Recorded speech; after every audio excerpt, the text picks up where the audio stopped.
Um dia na história.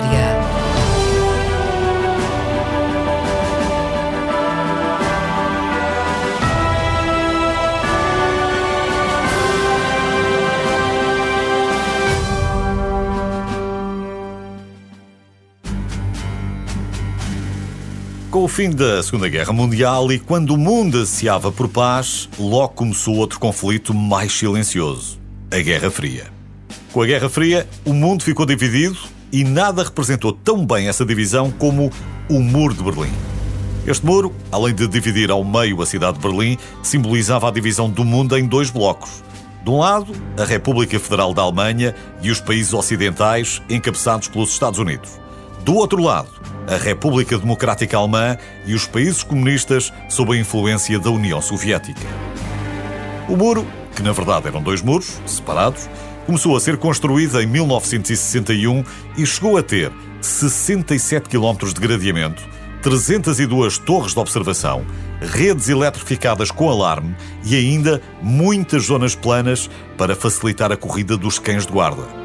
Era patrulhado por militares da Alemanha Oriental, com ordens para atirar a matar sobre quem tentasse fugir para o Ocidente, o que provocou, evidentemente, a separação de milhares de famílias que viviam na cidade.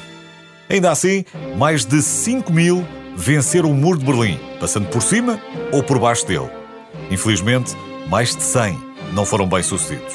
O primeiro a escapar foi um cabo do exército da Alemanha Oriental que estava a patrulhar a fronteira. 2 dias depois do fecho das fronteiras, quando o muro ainda era apenas arame farpado, este jovem de 19 anos deve ter adivinhado o que viria a seguir e decidiu arriscar. O seu salto sobre o arame farpado foi imortalizado em fotografia e mais tarde numa estátua. Mas à medida que o Muro de Berlim ficava mais elaborado, os planos de fuga também ficavam. Houve quem se escondesse em compartimentos secretos de carros que podiam circular nos dois lados de Berlim, houve quem cavasse túneis, outros fugiram pelos esgotos, enfim, valia tudo para chegar à liberdade. Existem inúmeras histórias de coragem, mas provavelmente as histórias mais famosas talvez sejam aquelas protagonizadas pelos irmãos Bethke. Eram 3 irmãos. O irmão mais velho, Ingo, escapou atravessando o rio Elba em cima de um colchão insuflável em 1975. 8 anos depois, o irmão Holger passou por cima do muro, pendurado num cabo de aço que tinha conseguido disparar com um arco e prendido em cima de um telhado no outro lado, em Berlim Ocidental.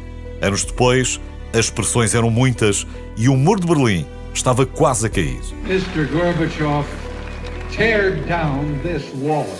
Mas os 2 irmãos que tinham escapado não sabiam que iria cair no mesmo ano em que decidiram arriscar e foram resgatar o irmão mais novo, Egbert, usando um avião ultraleve. E conseguiram. Pouco depois, o muro viria mesmo abaixo. E pode dizer-se que caiu quase por engano. Numa conferência de imprensa, na noite de 9 de novembro de 1989, um membro do Politburo da Alemanha Oriental anunciou prematuramente que as restrições aos vistos de viagem seriam suspensas. A certa altura perguntaram-lhe quando é que a nova política teria início e ele respondeu imediatamente, sem mais demoras. Só que a política que seria anunciada no dia seguinte ainda exigiria que os alemães orientais passassem por longas filas, por um longo processo de solicitação dos vistos, etc, etc. Ou seja, o imediatamente do governo não foi o imediatamente que o povo percebeu. E isso fez com que, imediatamente, milhares de alemães se precipitassem sobre o muro pensando que as fronteiras estariam abertas. Não estavam. Num dos postos de controle, um oficial enfrentou uma multidão cada vez maior e mais frustrada. Recebendo insultos em vez de instruções dos seus superiores, no meio daquele caos, o pobre oficial, desesperado, resolveu abrir a fronteira por sua conta e risco. E os outros oficiais, nos outros portões, logo seguiram o exemplo. Moral da história: o Muro de Berlim, que dividiu o mundo durante quase 30 anos, começou a desaparecer, bocadinho a bocadinho, nessa noite.